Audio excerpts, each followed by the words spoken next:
Hongee hamtuu keessatti argama jaame hawaasa hongee fi beelaan rukutamaa jiran kanarratti ammoo kaadireen bilchiginaa miseensa maatii tokkorraa nama tokko leenjii waraanaaf yookiin immoo birrii 10,000 kennuu qabdu jechuun hawaasa rakkisaa jiraachuu jiraattonni Oromiyaa miidiyaa neetworkitti himanii jiru. Muhammad Fantaallee dhimma kanarratti waan qindeesse qaba. Godina Baalee aanaa gurraa dhaamulettim sababa hanqina midhaan nyaatatiin guutuu hawaasaa keessaa dhibbeentan 30 hanga 40tti tilmaamamu beela hongee hamtuu keessatti argamam. Hawaasa hongee fi beela rukutamaa jiru kanarraa ammoo kaadireen bilchiginaa miseensa maatii tokkorraa nama tokko leenjii waraanaaf yookaan ammoo birrii 10,000 kennuu qabdu jechuun hawaasa rakkisaa jiraachuu jiraattonni Oromiyaa miidiyaa neetworkitti himanii jiru. Aanaa gurraa dhaamulettim kanneen argaman gandoonni akka Awceecee, Ejirum, Jibrim, Yaadim, Funnaalee fi Hokkaltuu dhabamuu roobaatiin gogiinsaaf saaxilamanii jiru. Kana hordofuudhaan walakkaan hawaasa aanichaa deeggarsa midhaan nyaataa barbaadamu. Odeeffannoon achirraan dhaqqabe kan addeessu ganda Jibrii keessatti namoonni rakkoo hanqina nyaata madaalawaatiif saaxilaman dhibbeentaa 30 hanga 32tti kan tilmaamaman yoo ta'u, ganda Yaadii keessatti ammoo dhibbeentaa 20 hanga 27tti kanneen dhiyaatan rakkoo hanqina nyaata madaalawaa keessummeessaa jiraachuu isaanii tilmaamni kennamee jira. Walumaa galatti aanaa gurraa dhaamulee keessatti guutuu hawaasa aanichaa keessaa dhibbeentan 30 hanga 40tti tilmaamamu hanqina midhaan nyaataa fi hongeef saaxilamanii jiru.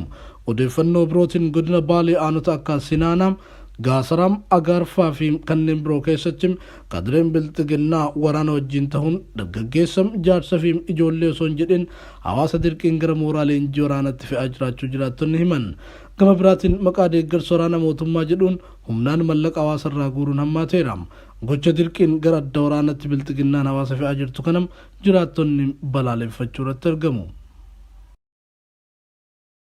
Magaalaan Finfinnee dhiyootti humna waloo waraana bilisummaa Oromoo fi humna ittisa Tigraayin akka to'atamtu itti aanaan ajajaa olaanaa waraana bilisummaa Oromoo Gammachuu Abbooyyee himani. Qondaala olaanaa waraana bilisummaa Oromoo fi ajajaa waraana bilisummaa Oromoo Dirree Kibbaa kan ta'an Gammachuu Abbooyyee turtii raadiyoo Siwiidinii wajjin taasisaniin waraanni bilisummaa Oromoo dhiyootti loltoota Tigraay waliin magaalaa Finfinnee ni dhuunfata. Kuni ammoo Abiy Ahmed aangoo irraa buusuun haala siyaasaa waliigalaa biyyattii sirreessuu danda'a jechuun dubbatanii jiru. Siraaj Sabaaf gabaasaa bal'aa dabalata qaba. Magaalaan Finfinnee dhiheenyatti humna waloo waraana bilisummaa Oromoo fi humna ittisa Tigraayin akka to'atamtu itti aanaan ajajaa olaanaa waraana bilisummaa Oromoo Gammachuu Abbooyyee himaniiti jiru. Qondaala olaanaa waraana bilisummaa Oromoo fi ajajaa waraana bilisummaa Oromoo Dirree Kibbaa kan ta'an Gammachuu Abbooyyee turtii raadiyoo Siwiidin wajjin taasisaniin waraanni bilisummaa Oromoo dhiyootti loltoota Tigraay waliin magaalaa Finfinnee ni dhuunfata. Kun ammoo Abiy Ahmed aangoo irraa buusuun haala siyaasaa waliigalaa biyyattii sirreessuu danda'a jechuun dubbataniiti jiru. Abiy Ahmed gara adda waraanaa imaluu isaa ilaalchisee yaada kan kennan hoogganaa waraana bilisummaa Oromoo zoonii Kibbaa fi itti aanaan ajajaa olaanaa waboo ABO Obbo Gammachuu Abbooyyee muummicha ministeeraa marfama Finfinnee hubatee dirree lolaatti bobba'ee jira. Abiyyi farda tarkaanfannaa faana isaa xumuraa irra jirudha jechuun haala jiru ibsaniiti jiru. Akka raadiyoon Siwiidin gabaasetti waraanni bilisummaa Oromoo ga'umsa isaanii karaa garaagaraatiin kan argisiisan yoo ta'u, uffanni dambii isaanii kan waliin fakkaannee fi kophee shabaxee kan godhatan akkasumas meeshaa waraanaa jajjaba kanneen akka matarayyaasii fa'aa hidhataniiti jiru. Sochii waraanaa waraanni bilisummaa Oromoo taasisaa jiruun magaalaan guddoo Oromiyaaf teessoon gamtaa Afrikaa Finfinneen kallattii lixaa kibbaa fi kibba lixaan waraana bilisummaa Oromootiin marfamtee kan jirtu yoo ta'u, kaaba bahaan humna waliinii waraana bilisummaa Oromoo fi humna ittisa Tigraay waliin wal ta'uun daandii Jibuutii irraa gara Finfinnee geessu kutuuf akka jiran gabaasni raadiyoo Siwiidin qabatee bahe kun ni mul'isa. Gama biraan sochii waraanaa kibba Oromiyaa godina Gujii lixaa keessatti taasifamaa jiruun waraanni sirna aangoo irra jiru tiksuuf bobba'e aanaa galaanaa ganda Calbeessaa keessatti meeshaa waraanaa gurguddaa kanneen akka moortaraatiin haleellaa raawwateen miidhaa cimaa namaaf qabeenya irra gahuun odeeffannoon naannicharraa Oromiyaa miidiyaa neetworkii dhaqqabee ni mul'isa. Lola waraana bilisummaa Oromoo fi humnoota sirna bilchiginaa jidduutti magaalaa Nageellee keessatti adeemsifamaa jiruun ammoo waraanni bilchiginaa haleelamaa fi waraanni bilisummaa Oromoo magaalattii marsee akka jirutu himamaati jira. sirna bilxiginnaa Abiyyi Ahmadiin durfamu buqqisuuf qophii barbaachisu xumuruu seentiraal koomaandiin Tigraay beeksisee jira. Oduu biraatiin ammoo wal shakkiin sirna bilxiginnaa keessatti babal'ataa dhufeen qondaalota sirnichaa wal hidhuun akkuma itti fufeetti jira. Gabaasni bal'aan akka taanutti dhiyaata. Sirna bilxiginnaa Abiyyi Ahmadiin durfamu buqqisuuf qophii barbaachisu xumuruu seentiraal koomaandiin Tigraay beeksisee jira. Oduu biraatiin ammoo wal shakkiin sirna bilxiginnaa keessatti babal'ataa dhufeen qondaalota sirnichaa wal hidhuun akkuma itti fufeetti jira. Yakka suukkanneessaa waraanni bilxiginnaa uummata Tigraay irratti raawwataa ture dhaabsisuun yeroon sirnicha hundeerraa buqqisnu gahee jira ja'a ibsi seentiraal koomaandii kun. Duula xumuraa karoorfame hojiitti hiikuudhaan wabii nageenyaa uummata keenyaa ni mirkaneessinaa kan jaan miseensa seentiraal koomaandii fi dubbi himaan mootummaa Tigraay obbo Geetaachoo Raddaa olola sobaa fi agarsiisa suuraa Abiyyi Ahmadiin wanti jijjiiramu akka hin jirres dabalanii himanii jiru. Yeroo Abiyyi Ahmad waraana bilxiginnaa faffaca'ee baqataa jiru dirqamaan walitti qabuudhaan lolaa firiirsuuf yaalaa jiran kanatti humnoonni Tigraay qophii taasisaa turan xumuruudhaan haleellaa xumuraa waraana bilxiginnaa guutumaan guutuutti barbadeessuu danda'u humnoota qabsaa'ota biroo wajjiin eegalaa akka jiran maddeen keenya waraanaa Oromiyaa Miidiyaa Neetwoorkiif mirkaneessanii jiru. Oduu birootiin ammoo wal shakkii fi diigumsi sirna bilxiginnaa keessatti uumame babal'atee ajajoonni poolisii fi dabballoonni sirnichaa dabalataan hidhamuun beekamaati jira. Haaluma kanaan naannoo Amaaraa Shawaa Kaabaatti hooggantoonni sadarkaa godinaa baay'een magaalaa Dabra Birhaanitti humna koomaandii poostii ofiin jiruun hidhamaa kan jiran yoo ta'u, sababa kanaanis caasaa bilxiginnaa naannichaa gara gadii fi waraana bilxiginnaa gidduutti wal dhibdeen uumamaa akka jiru maddeen keenya himanii jiru. Dabalataanis duulli hidhaa kun magaalota akka Aankoobarii fi Marrabbiitee keessatti kan itti fufee jiru yoo ta'u, qondaalonni bilxiginnaa shakkiidhaan guutuu naannoo Amaaraa keessatti hidhaman heddummaataa akka jiran maddeen oduu sirna bilxiginnaatti dhiyoo jiran mirkaneessanii jiru. Tibba kana ajajaa poolisii magaalaa Dabra Birhaan kan ta'an koomaandar Taayyee Habtagoorgisii fi kantiibaa magaalattii obbo Dasitaa Andaagree shakkii sirnicha keessatti uumameen hidhamuu isaanii gabaasuun keenya ni yaadatama.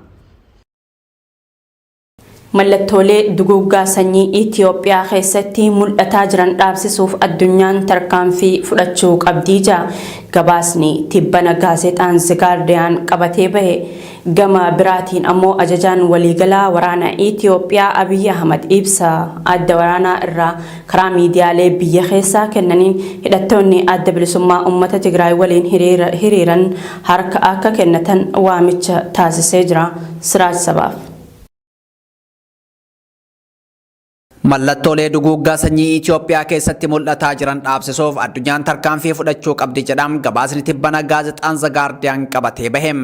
Gabaasni gaazexaan guddichi addunyaa The Guardian duula waraanaam ajajaa waliigalaa waraana Itoophiyaa Abiyyi Ahmad taasisee ilaalchiseem qabatee bahe akka mul'isutti Itoophiyaa keessatti gareen Abiyyi Ahmad hoogganu mallattoolee duguuggaa sanyii hordofsiisuu danda'an argisiisaa jira jedhem. Gabaasni gaazexaa The Guardian irratti nama sadiin jechuun ministeera muummee Niwuzilaandii duraanii kan taateem Helen Clarkim, Miikaa'el Laabsilii fi Deevid Altaniin barraa'e kun mallattooleen duguuggaa sanyii hordofsiisuu danda'an 5 gama bulchiinsa Abiyyi Ahmadiin guutummaa Itoophiyaa keessatti mul'ataa jiran jedham. Waamicha araaraa fi marii biyyaalessaa diduun ilmaan hiyyeessaa akka baala mukaa harcaasaa jira jedhamuun kan komatamu hoogganaan olaanaan humnoota waraana Itoophiyaa fi dursaan Itoophiyaa Abiyyi Ahmad gara adda waraanaa imaluun humnoota bulchiinsa isaatiin loluu irratti argamam. The Guardian gabaasa isaatiin mallattoolee 5 duguuggaa sanyii hordofsiisuu danda'an jechuun baasem haasaa jibbiinsaa qondaalonni mootummaa bebbeekamoo fi gareewwan mootummaa tumsan uummata Tigraay irratti taasisan guddachaa fi babal'achaa dhufuudha jedhem.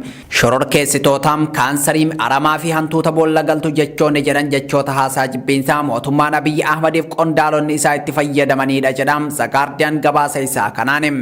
Itti fufuun kan jedhe gabaasni The Guardian mootummaan Abiyyi Ahmad milishaa fi humnoota garaagaraa sadarkaa adda addaatti ijaaruu fi bobbaasuun dhaabbilee miti mootummaa miidiyaalee alaaf riippoortaroota akkasumas miidiyaalee biyya keessaaf gaazexeessitoota oggoroon isaa akka mallattoo duguggaa sanyii lammaffaa fi sadaffaatti kaa'eetii jira.